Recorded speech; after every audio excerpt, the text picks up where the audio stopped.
I'm Vin. I'm Sori. That's Booby. Oh, no. Nobody's behind us. Nobody's behind us. So we've been working on the Quarantine Chronicles. Right. And so we've been using... We've had to move around the studio a little bit. Yeah. So, Quarantine episode 1 coming up pretty soon. Probably by the end of today. It'll probably be out by now. Who knows? Episode 1 is going to be free for the public, and then after if it's out, it's just going to go out on the regular channel. Yeah, it's going to go on the regular channel. So be on the lookout for it's that. It's episode 1, written by moi. Oh, somebody told you to cut your fingernails in the comment section. In the comment section? Okay. So that's cool. For timely topical political commentary, you can hit us up in Middle America with Vin and Sori. Mm-hmm. We're staying away from the issue. We're trying to keep some levity up in here. You guys don't need me to talk to you about the big giant elephant in the room or the microscopic elephant in the room. So there's that. You don't agree with that, but you can shoot your own video on that topic if you'd like. This song there's multiple ways to get your song reviewed, dear listener. One, you can email us, you can Instagram, Twitter, or Facebook, all that good jazz. Yep. But my favorite way is the community option. $1 at the gate gets you in on Patreon. And then you get mugged by all these alliance leaders. They try to get you into their alliance, and then you pull your points, and then that's one way that song And it's a great way to meet friends. I think right now everybody's being quarantined, everybody's stuck inside. Yeah. It's a way to kind of get in there. And if you've been on Patreon with us and you've come up into financial stuff because your job is not going well and stuff like that, and you need to stop doing Patreon, have no fear. Just send me a message, and we're still going to make it so that way you can stay in your alliances, because we really think for everybody's mental health right now, they need to be able to stay with the people and the friends that they've been making. So don't worry about that. If you have to jump off, we'll work that out for you. So just message me on Patreon, and I'll work that out for you. And some of you, really consider it. A lot of people, losing jobs and things like that. And so when I say consider it, I mean consider discontinuing Patreon for a little bit until you feel, that you're... Yeah, we want to make sure, we appreciate everybody, pitching in to make it so that way our channel is still available in the months to come or years to come or whatever it is that we're going to do. But at this time right now, we're not planning on shutting off the channel during all of this. We just want you guys to be able to take care of your families. That is our number one priority. Right. And even capitalist Sori is saying this is a big day for us, guys. Yeah. Okay. So there you are. Let's do this, though. This is... and by the way, if you jumped onto Patreon in the midst of all this, thank you very much. We definitely appreciate you. Yeah. I know there's a little roll at the end but thank you for doing that, because that's pretty freaking significant. This is for Abdul Majid. Salam alaikum. Salam alaikum to the big homie. So he picked the song Dancing in Madness by Pallbearer. We don't usually take songs over 10 minutes, but we reserve the right to do it if we so choose. And we so chose. And the guy had an Arabic name, so... Yep, so... You know how Vin gets down. Let's go. All right, ready? Dancing in Madness, let's go. Go.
Jeez, that was really good. Whew.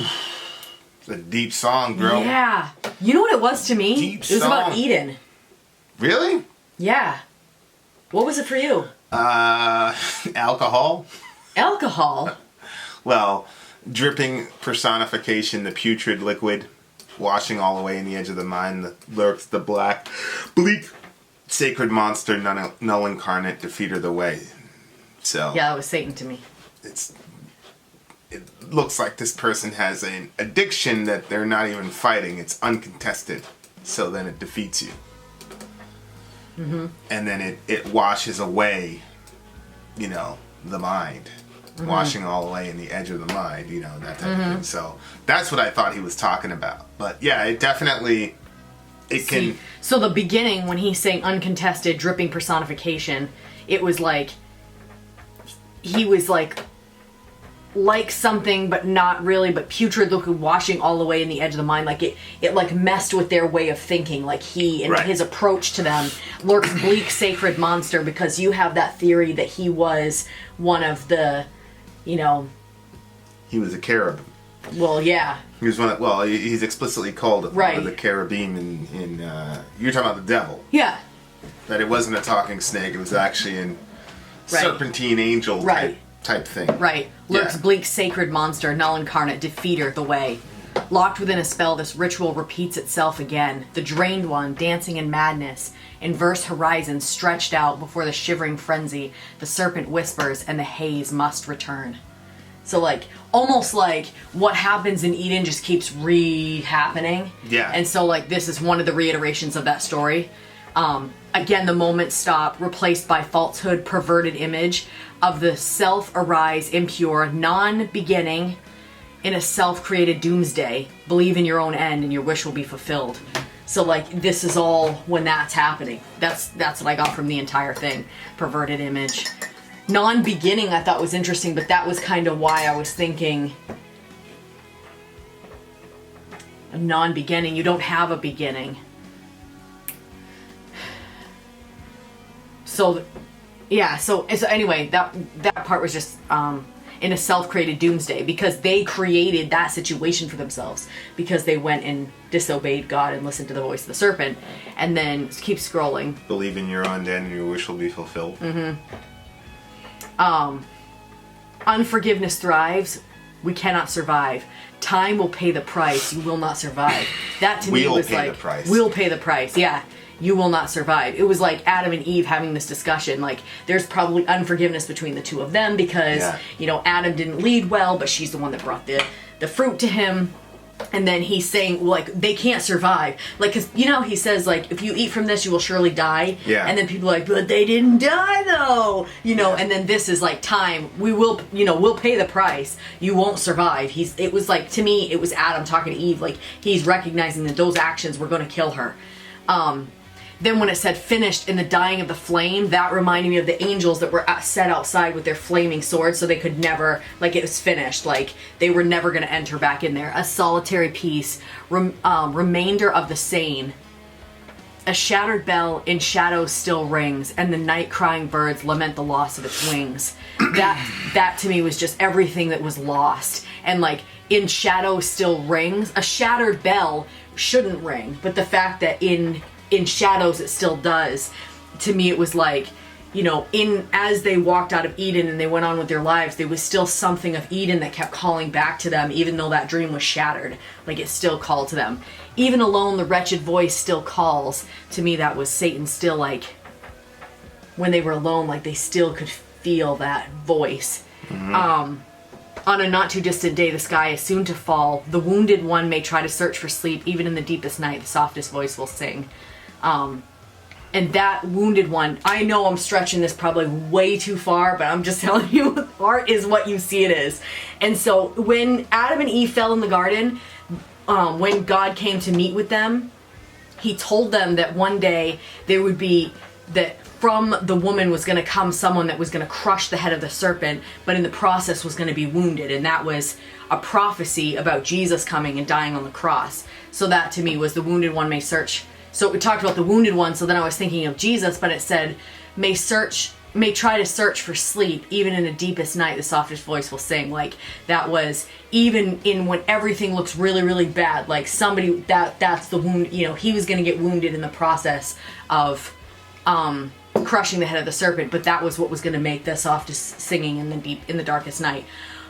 When all but night has gone and hands are filled with dust, that was friggin' crazy to me, because when night has gone, like, so the darkest part is over, but all his hands are filled with dust, and it says that we're from dust we came, to dust will return. Like, he's just surrounded by death now, and it's kind of like he survived longer than her, but that was, remember he said, like, you won't survive?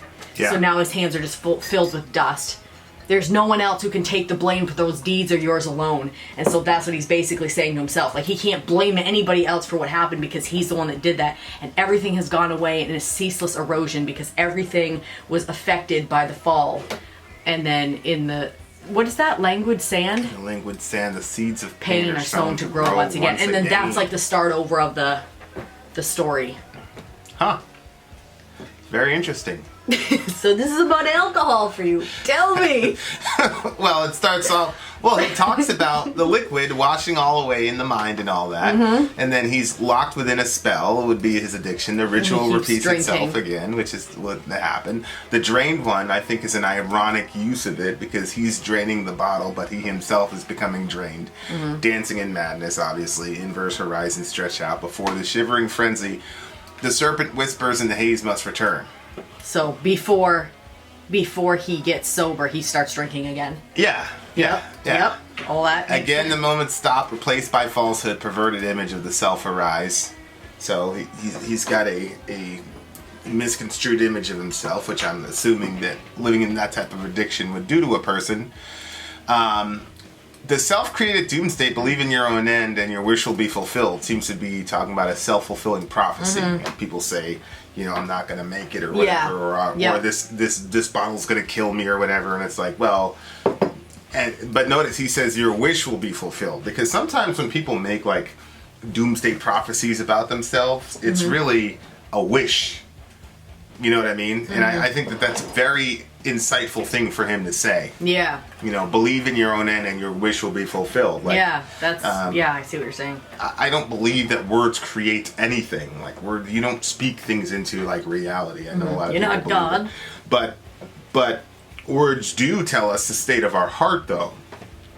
And so self-fulfilling prophecies happen because it tells us, you know, what we really want to happen in a given situation. But there's so much of a disconnect between a person's like self from the subconscious that a lot of times people will be like, they'll deny things that their subconscious is obviously telling them. It's one of the things, like I listen to myself talk a lot, and that's one of the reasons is because like sometimes like your subconscious will like signal things to you, and like, you know, most people get very, very defensive when you say, well, you said, they're like, I didn't mean that, and da-da-da-da. Mm-hmm. And it's like, no, this is what you want to happen. You're just ignoring it. But so I thought that was very, very insightful. Unforgiveness thrives, we cannot survive. In time we'll pay the price, you will not survive. I think when he says we cannot survive, but then says you will not survive, I think the we there is talking about their relationship will not survive the situation. And then when he goes to the singular, he's saying, this thing is going to kill you. And then it says, finished in the dying of the flame of solitary peace, because now you're by yourself, because the person says we can't survive. Mm-hmm. Remainder of the scene, a shattered bell in the shadow still rings in the night. Crying bird laments the loss of its wings, which I'm assuming is the fallout from the relationship ending, right? And so she's gone now, and he's got to deal with the memories. That's what the shattered bell in the shadows meant to me, was that he's dealing with the memories of what he used to have, and then the girl's all messed up because she had to leave him, but it was a horrible thing to leave him. And then even alone the wretched voice still calls, on the not too distant day the sky is soon to fall. That's a good line, especially the way he's saying it, subhanAllah. The wounded one may try to reach for sleep, even in the deepest night, the softest voice will sing. So I think it's him. Now he's alone, and he basically wants to try to drink himself into oblivion here. And then the girl is still sad because, you know, she's in the deepest night and she's not with him anymore.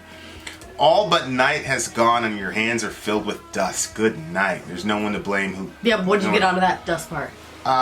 Just everything around him is ruined, and then, you know, he talks about the ceaseless erosion at the end, so, like, he just wrecked everything in his life, and it's because of him, you know, it's that's why, like, I love, we talked about this in the Metallica review, but, like, I have no problem blaming myself for a million little things, because my philosophy is, if you blame yourself for a million little things and you do those little million little corrections, then you will avoid the big giant collapse of your life in which there will be nobody to blame but you. You know? Yeah. And so, you know, I've seen situations where, and that's where, I think that's another thing where, like, people accusing me of stuff doesn't really affect me. Because I've already looked at the situation and said, oh, you could have done this and that differently. So if somebody's outside who is not in the situation, I'm like, oh, okay, yeah, whatever. But that's kind of always been my philosophy. You value your opinion. Yeah, I value my opinion about a situation that I'm involved in a lot more than I value the opinion of somebody who's not in the situation. Yeah. I agree. That's why, you know, when I talk about things, like, I always source them, because 90% of the things I talk about, I'm an outsider. I don't know anything about embryology. So I talk to the people that know about it. So I'm an expert in why I did what I did in a given situation. The other person isn't. So I think everybody should be like that. Because to me, it's like, look, self-blame is unavoidable. You're going to blame yourself eventually for something. You know, and usually it happens when a person has, like, completely nuked their life. And then when they're by themselves and there's nobody else around, I mean, sure, they can externally blame other people, but they know the deal. They know they wrecked their life. So, I mean, we know people like that. You know, they pointed at everybody in the book. You know what I mean? Yep. So, and I don't...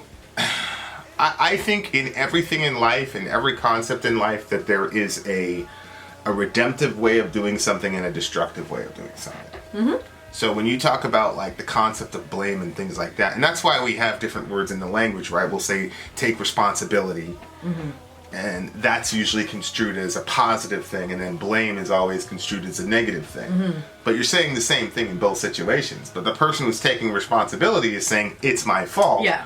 But we understand that there is a future element there to where the person is basically saying, this is what I could have done differently. I'm going to do something different, better next time. Whereas blame just seems to be a dead end, and it's, you suck, and yada, yada, yada. Yeah. So I don't really care about the nomenclature as much. Other people do.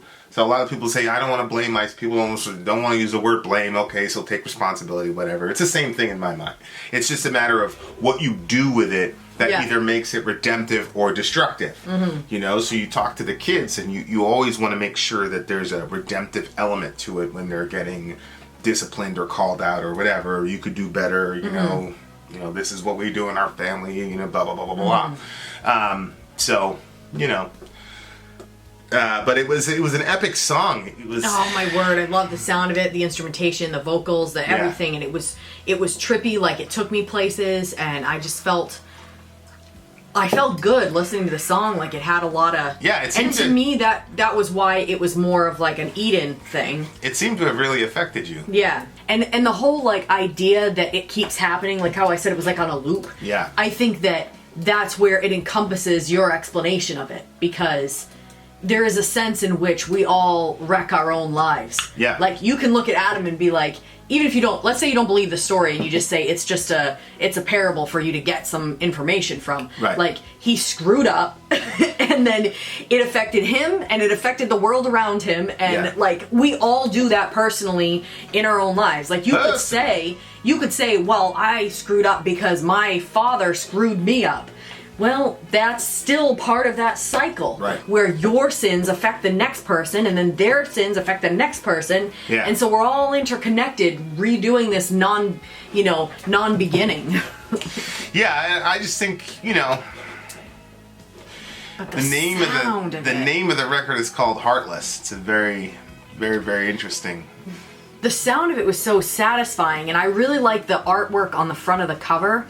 That was something I was looking at a lot on the the lyrics screen. Was that? It's a big giant mountain of a man, basically. Yeah. Yeah, by himself. but it's yeah, just a very interesting. I think there was this comic. I'm pretty sure it was Swamp Thing. It wasn't Swamp Thing. There's a superhero and he's green and he's like from the earth. Is it Swamp Thing? Babe, I wasn't allowed to do comics or anything like that. It's probably not Swamp Thing, but he's this green guy and he's like all of the. I think it is Swamp Thing. It's a movie? It's a show. It's a comic. It's based on a comic, but he's basically a guy like he was made up of like the earth. Yeah, he's pretty gross looking. It was very. And then there is this guy who wrote probably one of the most amazing comics of all time about this guy. I forgot what it was, but anyway. Really? Yeah. So when I was looking at the picture, it just reminded me of Swamp Thing. It was a very, very. I think it was Alan Moore. Yeah. Yeah, I mean, for me, it was like, you know, because the biblical understanding is that God formed Adam out of the dust, you know, the dirt of the ground. Yes. And so here's this man that is formed, he's part of the ground, and I don't know. It just fit my whole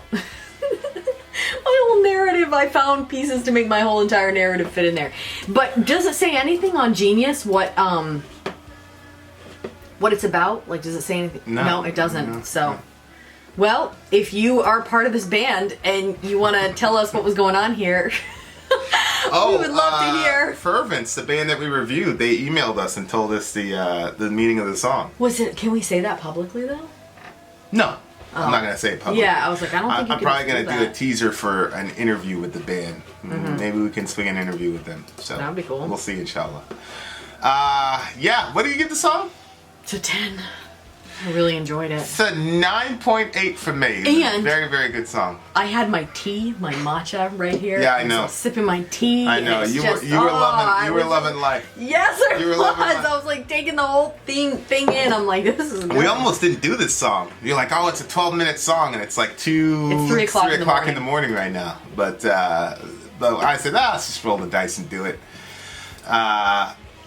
So there you go. $75 well spent, sir. I really appreciated this song.